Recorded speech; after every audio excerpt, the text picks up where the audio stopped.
बंगळुरातील motivational speaker आणि प्राध्यापक Shanmuga S Balasubrahmanyam यांचे पार्थिव शरीर रविवारी माथेरानच्या King George view point cliff परिसरातील खोल दरीत आढळलं। वयाच्या 58व्या वर्षी त्यांचा हा अकस्मात अंत अनेक प्रश्न निर्माण करणारा ठरलाय।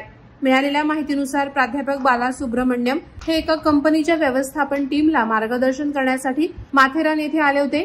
15 ऑक्टोबरच्या सकाळी ते हॉटेलमधून बाहेर पडतानाचं दृश्य सीसीटीव्ही मध्ये दिसलं होतं। त्यानंतर ते कोणालाच दिसले नाही। त्यांच्या शोधासाठी माथेरान पोलिसांनी सोशल मीडियाच्या माध्यमातून जनजागृती मोहीम राबवली होती।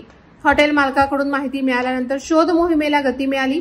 शनिवारी स्थानिक आदिवासी नागरिकांना दरीत एक व्यक्ती दिसली। त्यानंतर लोणावळ्यातून विशेष गिर्यारोहकांची 17 सदस्यीय टीम बोलवण्यात आली। दोरीच्या सहाय्याने खाली उतरून प्राध्यापकांना काळजीपूर्वक वर आणलं। पोलीस सूत्रांच्या माहितीनुसार व्ह्यू पॉइंटवरील रेलिंग तुटलेले नसल्याने अपघाती घसरण्याची शक्यता कमी मानली जाते। मात्र नेमक्या परिस्थितीचा तपास अद्याप सुरू आहे।